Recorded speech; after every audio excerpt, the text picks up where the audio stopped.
In 1886, a young physician established a small medical practice in Vienna.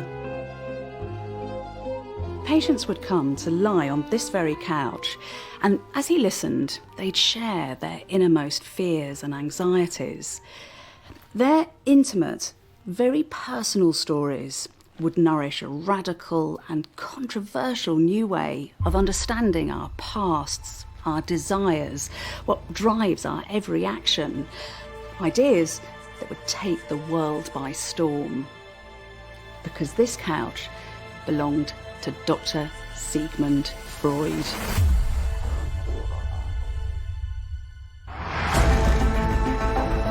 The 19th century witnessed unprecedented change.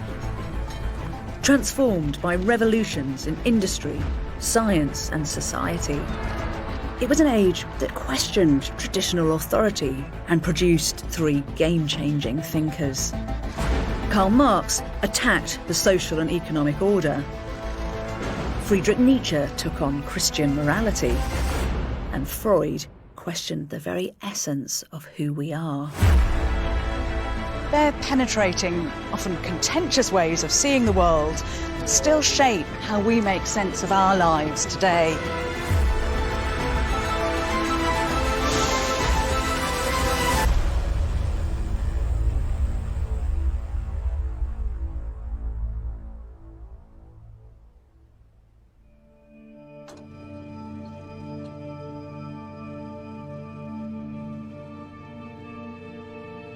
I started as a neurologist trying to bring relief to my neurotic patients. Sigmund Freud's ideas not only spearheaded a massive leap forward in how we treat illnesses of the mind, they also had a pivotal cultural impact. The freedom we take for granted today to talk openly about our deepest feelings, from sexual difference to inner demons. The slogans that power our consumer society stem in part from his ideas. From Freud, we get the notion of the unconscious mind as a reservoir of irrational, conflicting impulses. His ideas have become part of our vocabulary: penis envy, the pleasure principle, wish fulfillment, and of course, the Freudian slip. People did not believe in my facts and thought my theories unsavory. But Freud's always been controversial. For some, he's not a genius, but a charlatan obsessed with sex, whose speculative theories are impossible to prove and whose methods are positively dangerous. Resistance was strong and unrelenting. Freud's ideas still provoke intense debate today, but what's not in doubt is that his innovative mapping of the human mind challenged taboos and conventions in ways that fundamentally changed our conception of self. In the end, I succeeded. My name? Sigmund Freud. To understand how Freud's ideas evolved and how they add up, it seems appropriate to adopt an approach that Freud himself pioneered, something that we now take for granted, to look for the keys for his motivation and character by exploring his childhood experiences.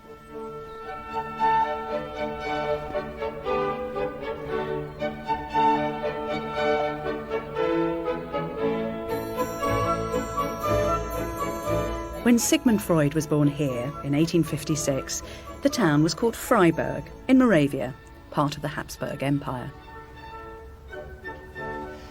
Freud was born with a caul, and that's when part of the fetal membrane is still attached to the baby's head. And in those superstitious times, this was considered a good omen. Freud's mother certainly interpreted it as a sign that her newborn son was destined for happiness and fame. Freud's Jewish parents could only afford to rent a single room in this building. And family life was complex.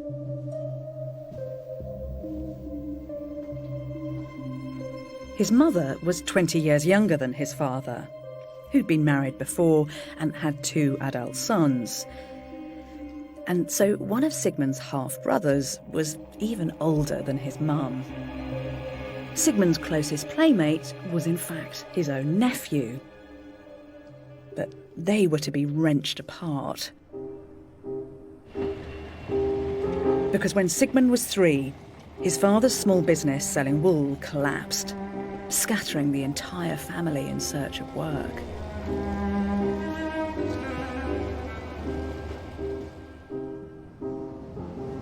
Life may have been imperfect, but where Freud's family ended up would prove to be a critical factor in the future success of the young boy.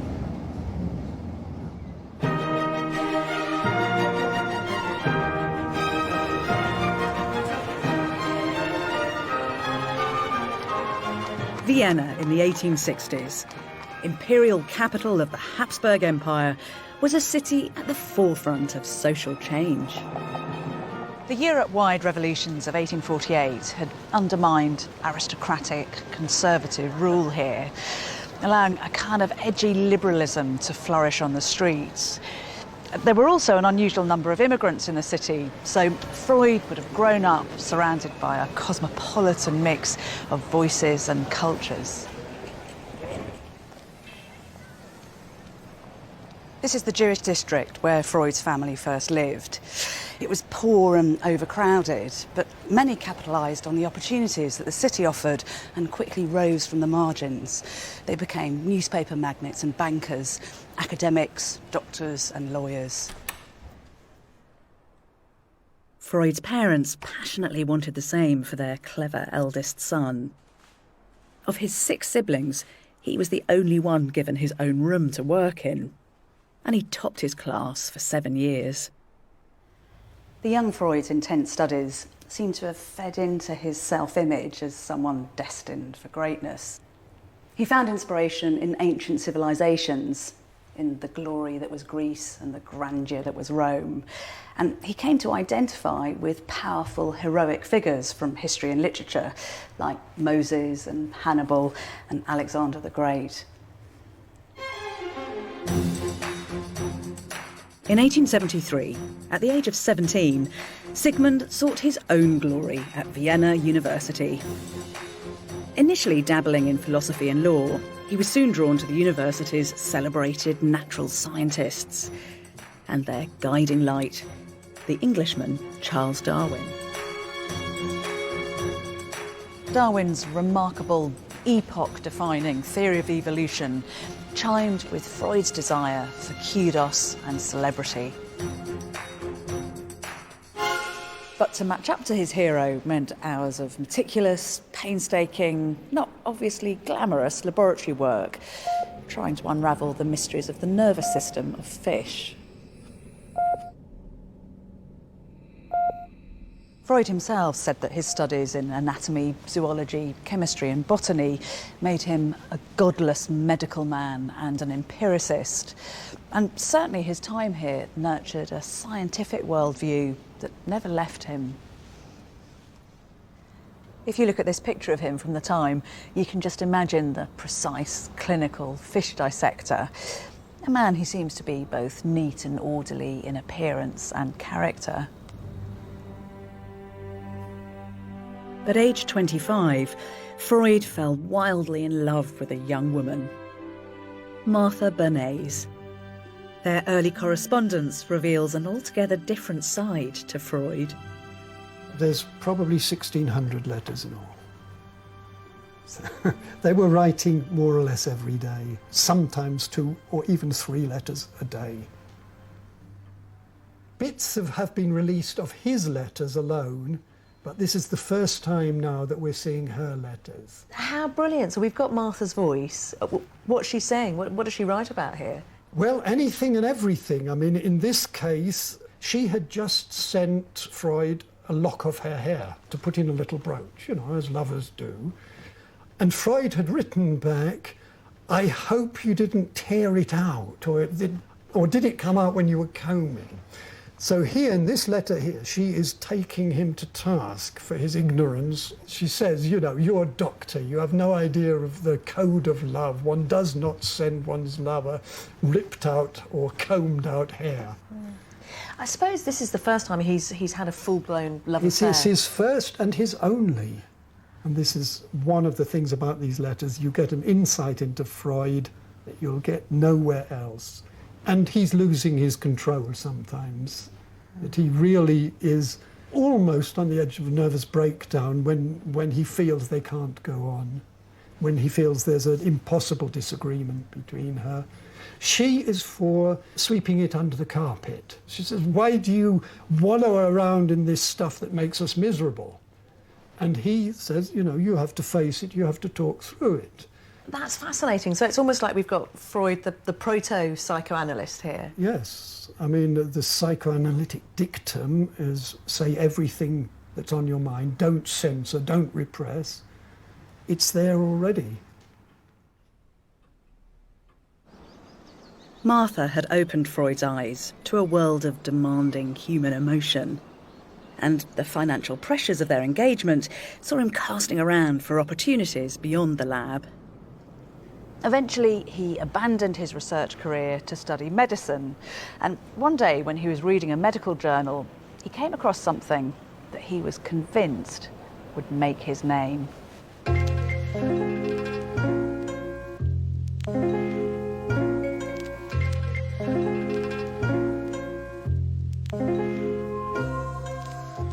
In 1884, he wrote to Martha about a magical drug, little known at the time, cocaine. In this pretty sober analysis, he says, I take very small doses of it regularly against depression and against indigestion, and with the most brilliant success. But then just listen to this when he's also writing to Martha, where he sounds suspiciously like he's under the influence. Woe to you, my princess, when I come. You shall see who is the stronger, a gentle little girl who doesn't eat enough, or a big, wild man who has cocaine in his body. At first, Freud denied that cocaine was harmful, but his rash endorsement would damage his reputation. When he gave it to a friend suffering from morphine addiction, in the hope that cocaine would cure him, the consequences were disastrous. His friend became as addicted to the new drug as he had been to the old. Freud did manage to give up cocaine, but his appetite for experimentation would not be stilled. He had a new interest, neurology, the study of nervous diseases. And he made a very canny move, travelling to the centre of this burgeoning science, an intellectual hotspot.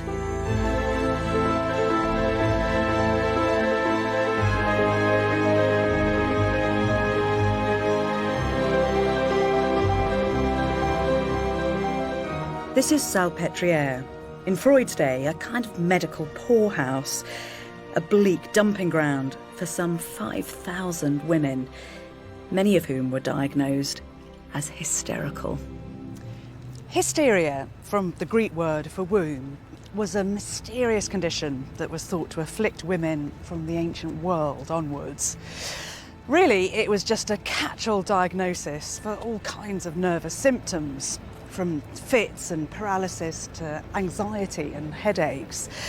And for centuries, it was a dangerous tool in the hands of male doctors who were trigger-happy in diagnosing women as hysterical, to the point where they incarcerated perfectly sane individuals in hospitals and asylums.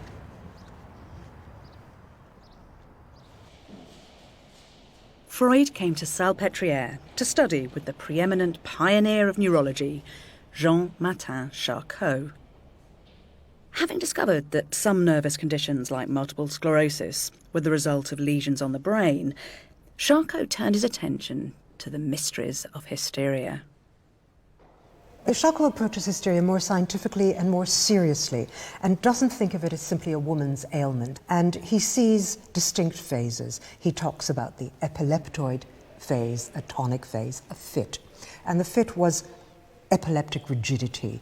He then talks about clonic phase, or the clown phase, where these huge thrashing movements take place. So he's identified these different phases. What kinds of methods is he using to kind of further his scientific inquiry? Well, Schlomo uses hypnosis to diagnose hysteria. He thinks that if women are susceptible and men are susceptible to hypnosis, that's probably a sign that they do have hysteria. But he also uses hypnosis in his great public lectures, to which, all of Paris comes. Getting a ticket to go to one of Schlomo's public lectures is like going to the best play in London. So the patients were on display in these public lectures? The patients were on display, and under hypnosis they will begin to walk, and they will talk, and they will effectively do what the medic asks of them. So we know that Freud's there, he's in the audience, he's one of Charcot's pupils. Do we know what kind of an impact this had on Freud? Well, I think it has an immense impact. He begins to see that there are different forms of thinking and activity going on in the human mind simultaneously. And that there are whole areas of the human mind that are there ready to be plumbed. Freud returned to Vienna aged 29, full of new ideas and career plans. But things certainly weren't easy for Freud. When he first opened his practice in this apartment block in 1886, business was depressingly slow. Sometimes he couldn't even afford a cab to make house calls, and he could only marry Martha in the same year thanks to gifts and loans from friends. One of Freud's principal benefactors was the eminent physician Joseph Breuer. Like Freud, Breuer was curious about the scientific mysteries of hysteria. One of his old patients stood out. Breuer had treated a highly intelligent young woman from an affluent Jewish family called Bertha Pappenheim, giving her the pseudonym Anna O. She experienced hallucinations and suffered from partial paralysis. At times, she could only speak English. She appeared to have a split personality. Now, Anna's case really fascinated Freud, partly because of her extreme symptoms, but also because of the innovative way that Breuer treated her.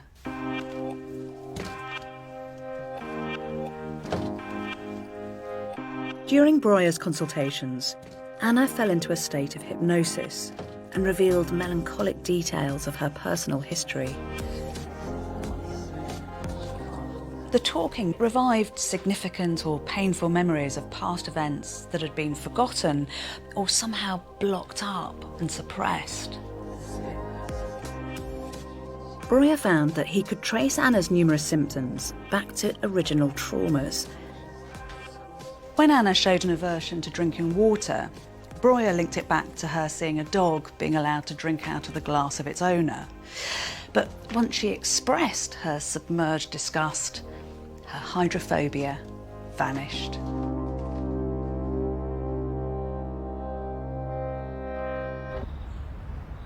Freud realised that Breuer might have stumbled upon not just an explanation, but a cure for hysteria. Working from new, larger premises at number 19 Berggasse, he began to apply Breuer's cathartic treatment to his own neurotic patients. But Freud had a problem. He just couldn't hypnotise all of his patients. So he smartly turned a failing into a virtue and developed his own version of a talking therapy.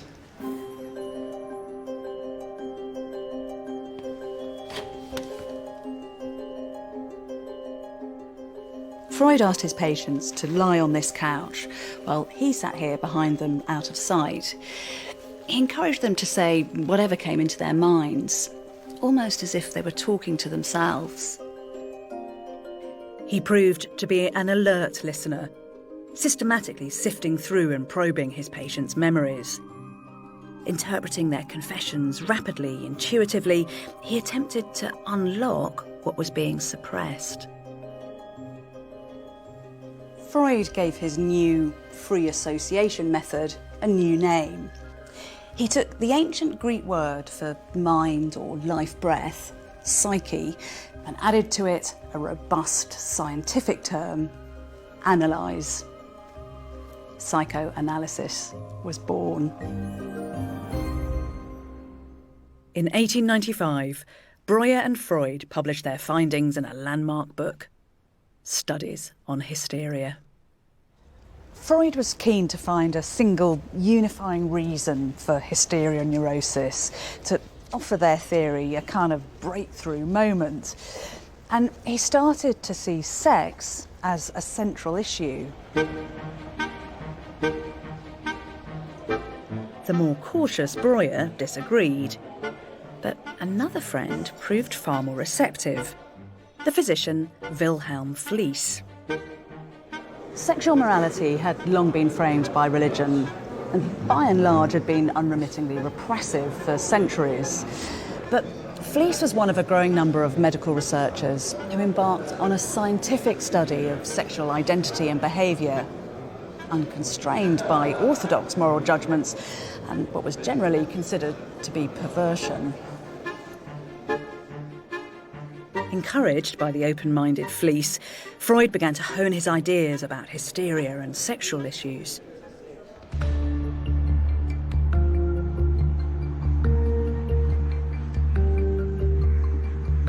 In April 1896, he went to read a paper to the Viennese Society for Psychiatry and Neurology.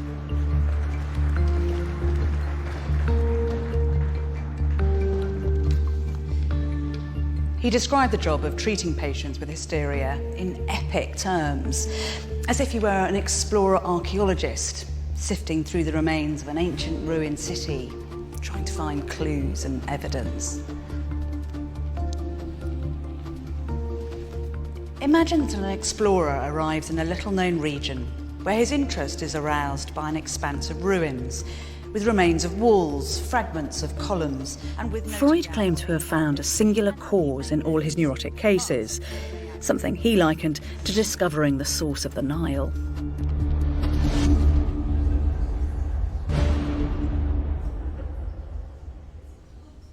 His daring theory, the seduction theory, was that all neuroses were the result of some kind of sexual abuse in childhood, typically by the father. But rather than the glory that he was expecting, the paper was met with bewilderment and scepticism. One eminent neurologist in the audience dismissed it as a scientific fairy tale.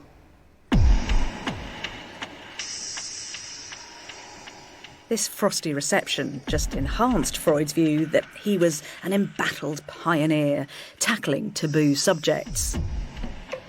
However, in little more than a year, even he would concede that his seduction theory was fatally flawed.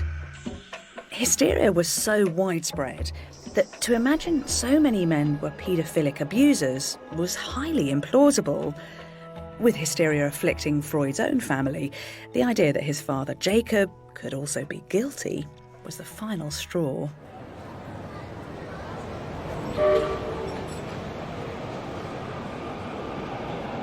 Other speculations, however, would prove far more enduring. At the heart of Freud's thinking was how and why discomforting past thoughts could become repressed, only to be woven into the symptoms and psychic knots of everyday life. Freud believed that the unconscious mind held the key. The unconscious mind had been imagined and debated right across the human experience for many centuries. But Freud was one of the first to take a really systematic approach, to try to add precision to the perceptions of the unconscious mind.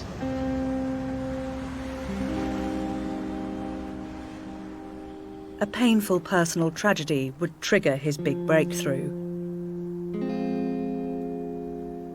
In 1896, Freud was devastated by the death of his father. Freud wrote to Fliess, "My inner self, my whole past has been reawakened by this death. I now feel completely uprooted." But in fact, these complex, intense thoughts would have a catalysing effect on him.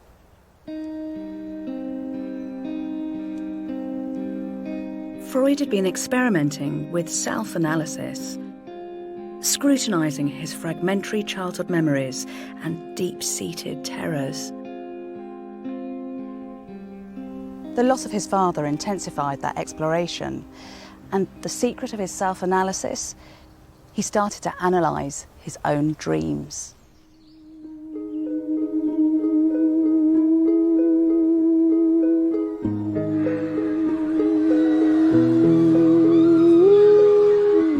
Few saw dreams as having any scientific substance.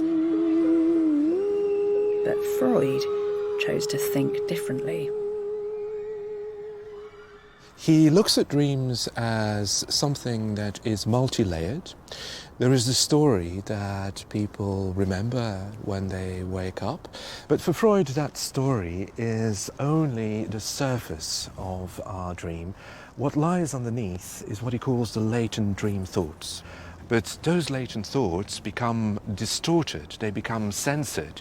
Why does this censorship need to happen? Well, you see, these dream thoughts, they contain all the repressed wishes and thoughts and fantasies that consciousness considered to be disturbing and troubling. Were they not to be censored, then they would manifest themselves in all their disruptive force. For Freud, a dream is essentially a fulfillment of an unconscious wish. How are Freud's ideas about the unconscious evolving at this time? For Freud, the unconscious is no longer just a set of traumatic memories. It's a container of wishes and thoughts and fantasies that have been self-generated by the mental life of every human being.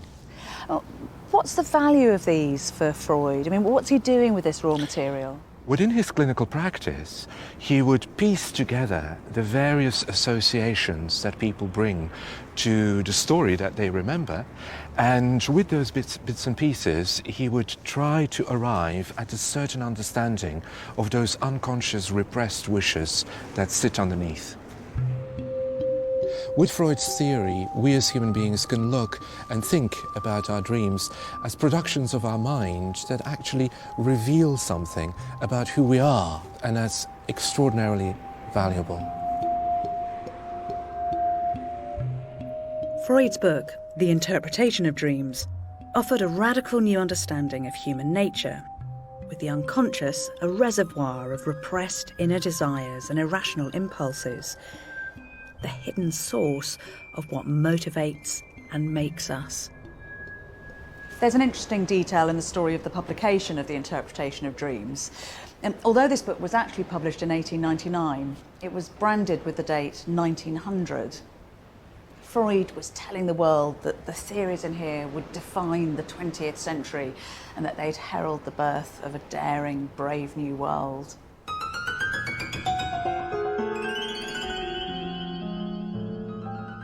But this brave new world was riddled with anxiety. It was said that to be Viennese was to be a question mark.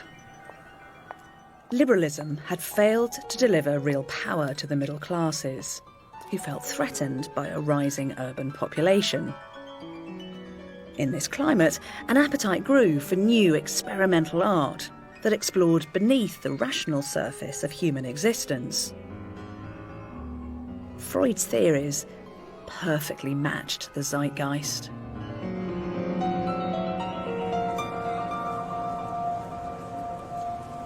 In his next book, Psychopathology of Everyday Life, he continued to dig deep.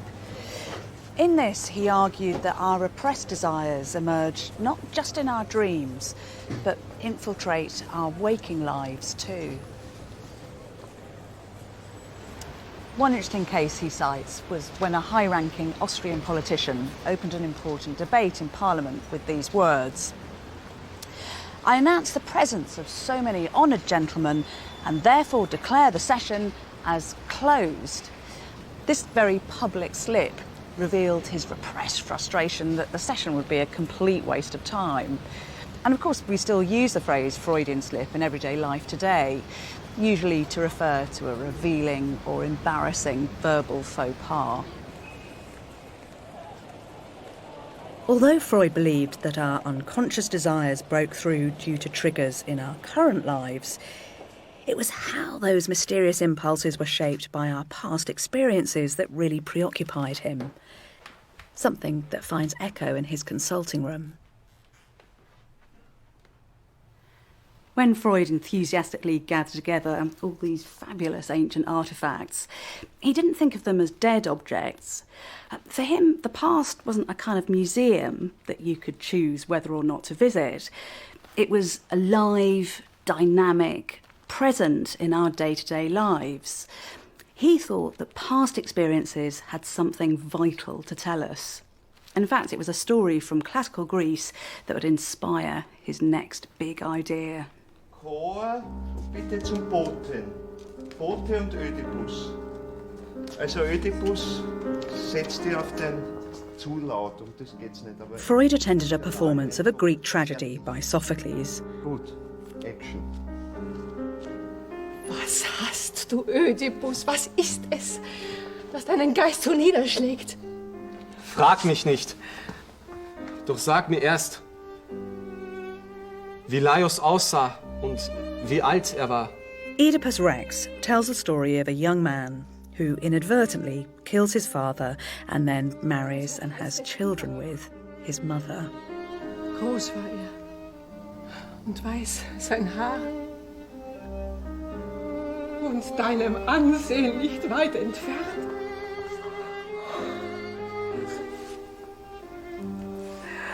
When Oedipus discovers the terrible truth, he stabs out his own eyes.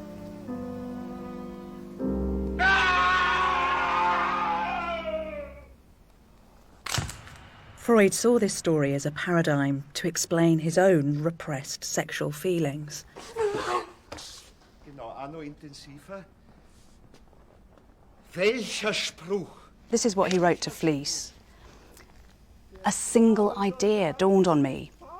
I found in my own case too the phenomena of being in love with my mother and jealous of my father, and I now consider it a universal event in early childhood. Freud named this psychosexual drama the Oedipus complex. He came to believe that little boys had to work through hidden fears of castration by their fathers, punishment for desiring and seeking possession of their mothers, and that little girls were infatuated by their fathers but had to deal with complex feelings of inferiority because they themselves didn't have a penis, what Freud calls penis envy. Freud believed that if these complicated feelings weren't resolved, internal conflicts would be stored up, only to cause adult neuroses later in life. Freud was keen to test out his theories about repressed sexual issues. And in October 1900, the opportunity arose to do just that. A new patient walked into his office, a 17-year-old girl who he'd give the pseudonym Dora. She was his first and his most famous case study. Dora was exhibiting hysterical symptoms, a nervous cough and suicidal thoughts. One of the most shocking things in the story is that when she was 13 or 14, her father's best friend, Herr K., manipulated the situation to get her alone in his office and kissed her. Freud says, well, this was thoroughly hysterical, that she was disgusted by the kiss. And then he goes on to say that she must have felt his erect penis against her body and that this must have sexually aroused her. And he makes it his business, really, to show her that she really does sexually desire Herr K and that she's repressed that desire from consciousness. I have to say, when you look at Dora's case, there does seem to be a trope developing here, that you have these young women who are very troubled, and men like Freud kind of pounce on them to use them for medical material. Yes, it has the sort of arrogance of the man of science, and that he uses Dora and other patients as simply guinea pigs for his confident scientific position. How does it end? I mean, how does Dora take all of this? Not well. Dora walks out on Freud. And what he learns from that, though, is that he should have paid attention to the way in which she had transferred onto him all her feelings of hostility to Herr K. And in fact, after this case, he introduced the theory that psychoanalysis must pay attention to the ways in which patients transfer their unconscious and conscious feelings about significant people in their lives onto the psychoanalyst or the therapist. Freud learnt valuable lessons from the Dora case. Yet his seemingly scientific method relied on subjective, some would argue, self-fulfilling judgments. It was a fundamental problem articulated by his once loyal confidant Fliess during a heated argument. The reader of thoughts is merely reading his own thoughts into other people, was Fliess's damning assessment.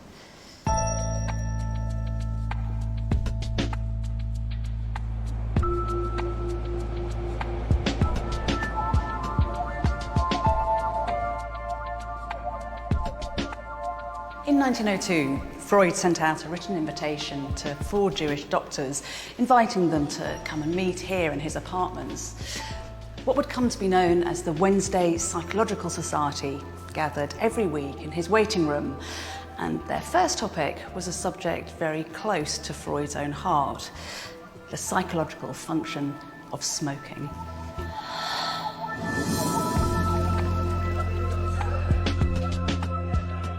A good cigar after a meal was part of bourgeois Viennese culture, but Freud took cigar indulgence to a whole new level. He smoked 20 cigars a day and considered the pleasures of the cigar a substitute for what he called the single greatest habit: masturbation. The Wednesday group discussions helped Freud to advance his ideas on sexuality, resulting in a groundbreaking publication: 3 essays on the theory of sexuality. So what he does in this book, he introduces a concept of enlarged sexuality. Because at the time, sexuality was very much restricted to people having sex. Whereas for Freud, it's about eroticism, it's about attraction, it's about excitement and everything in between. He also sees it being at work in children. I mean, that's very controversial, isn't it? So how does he see this sex drive, this libido developing in children? Shortly after a child is born, it goes through an oral phase. Freud observes that when a child is being fed, that it can derive some satisfaction or gratification from that, which allows us to look at that experience as something that can be deservedly called erotic. So he thinks he's identified this sex drive in children. In what way does he see this playing out in adult life? It plays out insofar as it informs our sexual identity, our sexual fantasies, our sexual orientation. It informs who we are as human beings. But it's not a formula. Each and every individual has to find his or her way through this process. As a result of which, in a sense, one could say that we are all equally abnormal. There is a possibility, though, isn't there, that he's got this all wrong, that it's not all about sex? Yes, people have said Freud's got it all wrong, but I think if we use an enlarged concept of sexuality, we actually do come to the conclusion that a lot of our mental world is conditioned by this drive. Freud's progressive theories of sexuality spoke to a generation of young Viennese, cynical about the church and repressive morality. But his growing popularity had its dangers. Freud feared, not without reason, that because his circle was mainly Jewish, anti-Semitism would mean that his ideas would never be fully accepted. He was anxious that psychoanalysis would be labelled a Jewish science. A solution came in the form of a Swiss Gentile from Zurich who visited him in 1907. I was then a very young man still, and he was the old man So I settled down to learn something first. Carl Jung was one of the brightest young psychiatrists of the day. Freud bestowed rapturous praise on him, and in return, Jung came to revere Freud. Given Freud's antipathy to religion, it's rather ironic that his movement was beginning to look a bit like a religious cult, with psychosexuality its key doctrine, Freud its high priest, and Jung the evangelist who promote Freud's message. But the evangelist soon became a heretic. Jung reinterpreted one of Freud's key terms, libido, which Freud understood as sexual drive, to mean all mental energy. And he also took issue with what he saw as Freud's obsessive focus on the Oedipus complex. When he had thought something, then it was settled, while I was doubting all along the line. Their friendship ended acrimoniously, with Freud calling Jung crazy and out of his wits, while Jung's parting shot was no less provocative. Your technique of treating your pupils like patients is a blunder. In that way, you produce either slavish sons or impudent puppies. I am objective enough to see through your little trick. But whilst Freud faced dissent and a splintering of his movement, his name and his ideas were to reach global prominence due to a pivotal event.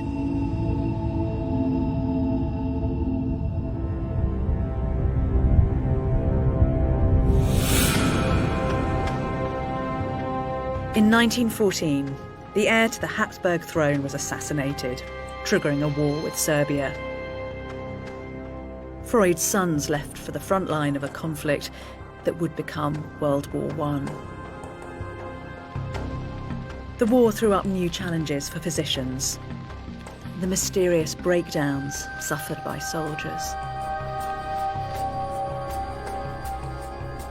Their disconnected speech and nightmares were diagnosed as symptoms of physical shocks to the brain, shell shock. But it quickly became apparent that soldiers who weren't operating on the front line, who weren't exposed to exploding shells, were also suffering. So the physiological explanations just didn't stand up. Often written off as cowardly or weak, many of these soldiers were forced back into action within a few days. But Freud started a debate which would lead to today's widely accepted condition of post-traumatic stress disorder. Freud believed that war neurosis was a psychological rather than a physical problem. He thought that shell shock must be an emotional trauma triggered by the horrors of conflict. And by the end of the war, others were starting to believe him. World War I was a breakthrough moment for the psychoanalytical movement. But for Freud personally, it cast a long shadow. Post-war inflation wiped out most of his savings, undermining his comfortable life in Vienna. Spanish flu swept through the city, killing his beloved daughter Sophie. And even though all his sons returned, they were scarred by the experience.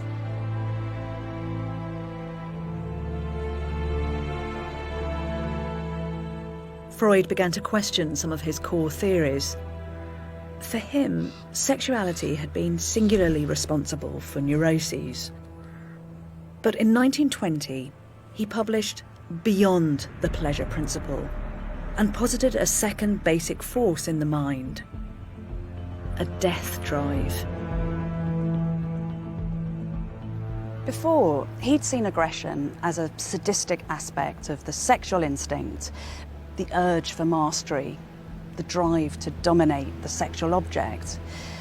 But now, with the raw experience of humanity's dreadful capacity for self-destruction, he started to focus instead on the fatal psychological impulses within us.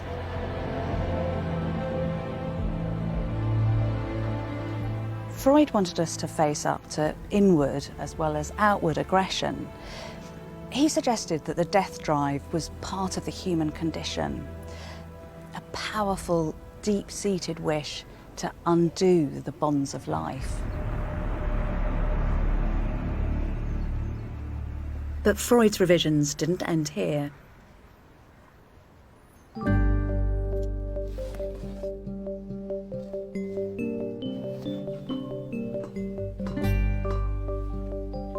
Freud proposed that the mind was made up of three elements.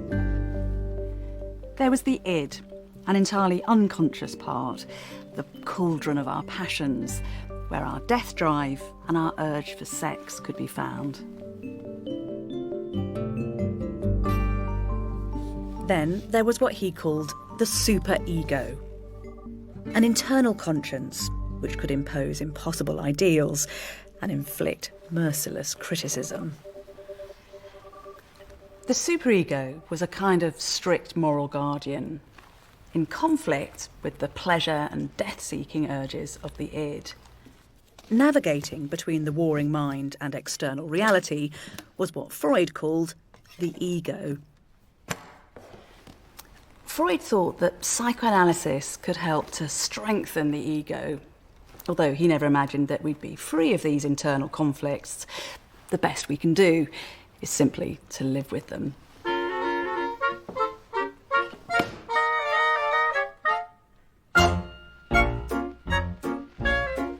Freud's ideas were eagerly taken up by a post-war generation in revolt against traditional values. In Europe and the US, a new egocentric permissiveness embodied in the glamour-driven world of dance music and moving pictures was taking hold. In 1925, the head of MGM, Samuel Goldwyn, called Freud the greatest love specialist in the world and reportedly offered him $100,000 to advise on the making of Antony and Cleopatra. Freud curtly declined. Yet as Freud's cultural influence soared, other, more insidious forces were gathering. Forces which would threaten his very existence. In neighbouring Germany, Adolf Hitler rose to power. Jews were immediately targeted, and Freud's books were burnt in the streets. In 1938, troops marched into Vienna. That's me. And that is the crowd cheering Hitler. Look at the crowd. That's our house with the swastikas on it. Just days later, the Gestapo knocked at his door. Martha, ever the good host, asked them to leave their rifles in the umbrella stand. They behaved appallingly, throwing their weight around and breaking into the safe. But a line was crossed when they ransacked Martha's kitchen and tossed her table linen onto the floor. She gave them a thorough tongue lashing, and they left. Freud now realised that he had to escape. But it's here we can start to get a measure of the broad appeal that Freud was starting to enjoy. Wildly disparate players collaborated to secure his safe passage, from the American president to a descendant of Napoleon, and even a Nazi bureaucrat who'd been blown away by his work when he was a student. For the second time in his life, Freud would be displaced.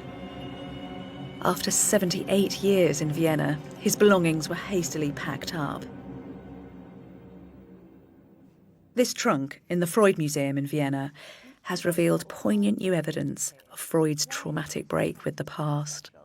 We kind of rediscovered it after it had been sitting right in this corner for like 2 decades. Yeah. And when we moved it, we discovered this, a label of Wien Westbahnhof to London. Ah, so we know that this is physically one of the bits of luggage that Freud would have taken with his family on the day that he left. And you can still open it, can you? Yes, we can open it and see what's inside now. Because one thing that we discovered was very exciting to us, a squashed little box bearing Freud's handwriting, stating, "Martha, for your 21st birthday, from a poor happy man." Wow. It's a tiny little thing, isn't it? But that is freighted with history and memory. Yes, absolutely. Even without the jewelry inside, but still keeping the box with this personal little message. Yeah. What Freud encouraged us to do was to face up to our own pasts so that we could live better lives. Yes. And here is Freud and Martha's past incarnate. It's very moving.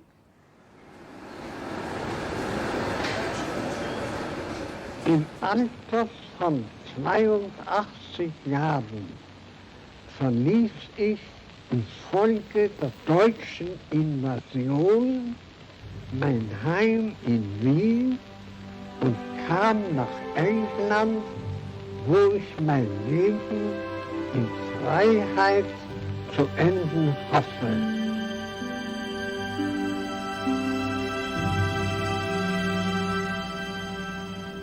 That is when 3 men of the Royal Society came to present the book of the Royal Society for signature to my father. And I think on that same picture is the signature of Darwin. That was a very nice moment. But Freud was frail and severely ill. We had this couch put up for my father to rest. That's in his last year already.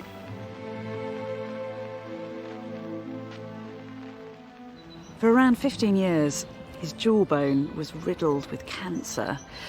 Despite over 30 operations that affected his hearing and his heart, he refused to surrender the oral pleasure that was almost certainly killing him. When his mouth was too painful to open, he'd wedge it with a clothes peg, just wide enough so he could smoke a cigar. He set up his study, just as it had been arranged in Vienna, and continued to see patients. When Freud sensed that death was near, he asked for his bed to be brought down here so he could be close to his desk, his books, and his beloved collection of ancient artifacts. In September 1939, Freud arranged to be given a fatal dose of morphine.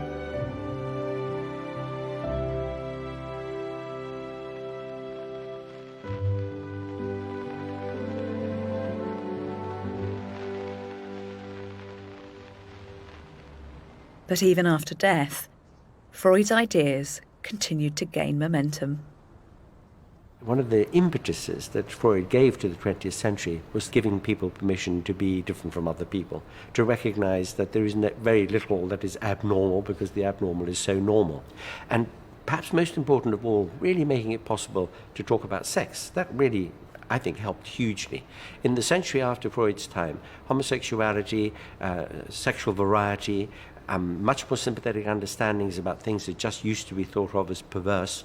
That was a big, big change in our sensibility, certainly of the Western world anyway, and something for which we should thank him. There is an issue though, isn't there? Because some of his ideas, I mean, it's not just pop science, it's positively bad science. It may even not be science at all, really, because the empirical basis for Freud's work is incredibly slender. I mean, he self-analysed, he analysed his wife and daughter and a few neurotic Viennese ladies, and this is a very poor starting point for any real theory. He looked a lot at the unconscious. How far does that stand up against what we now know from science, from neuroscience, for example? Well, of course, neuroscience is making enormous strides now that there are instruments like the MRI scanner, the magnetic resonance imaging scanner, and we've learned quite a lot. One thing we've learned is that most mental computation takes place in a non-conscious way, below the level of consciousness. And so memory is stored, physically stored in the brain. And this must mean that many of the layers of as it were, psychic deposits of all our lives are in there and could be recovered. And so it is not a million miles away from what Freud was groping for. He had the kind of strength to imagine what we're now understanding to be true. That's exactly right. He was an imaginative genius, a wonderful storyteller. And, you know, even if you do a destructive job, which is you tear down a conventional fabric of ideas, that gives us an opportunity to see things differently. And I think he had enough wonderful insight to have struck the bell just very occasionally in ways that make us think this is an interesting aspect, an interesting perspective on human experience. While theories like the Oedipus complex and death drive have been widely questioned, there's no doubting Freud's huge cultural influence. His ideas have become so embedded, they're buried so deep within our day-to-day experiences that we take them for granted. So when advertisers scrutinise consumers to create brands that appeal to our irrational desires, they are drawing on Freud's psychoanalytical techniques. It's one of the reasons that products are packaged in ways that promise youthful freedom, prestige, and of course, sex appeal. And Freud's influence is also there in how we make sense of who we are. The importance that we place on childhood experiences. Our openness to talk about the emotional complexity of our lives. Some people even see his focus on looking inwards as promoting our narcissistic, individualistic culture, making us self-absorbed, self-obsessed.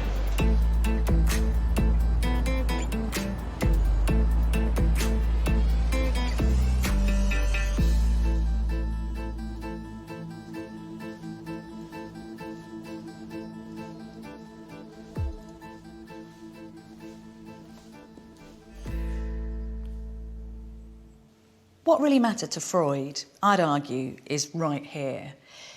His ashes are still in this ancient urn, one of his favourites, which celebrates the Greek god Dionysus, the god of wild, irrational impulses.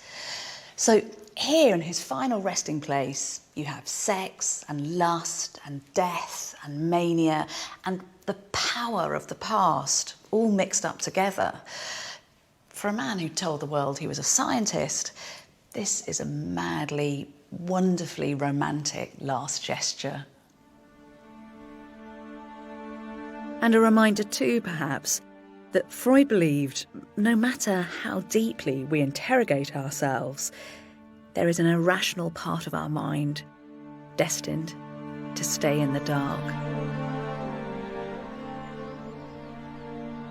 It's true that many of Freud's theories have been dismissed as wildly speculative, criticised for being unscientific. But the questions that he left us with are as cogent now as they were back then. Are we hostages to our pasts and to our hidden anxieties? Or can we ever learn to understand our psyches, to be truly masters of our own minds? In the end, I succeeded, but the struggle is not yet over.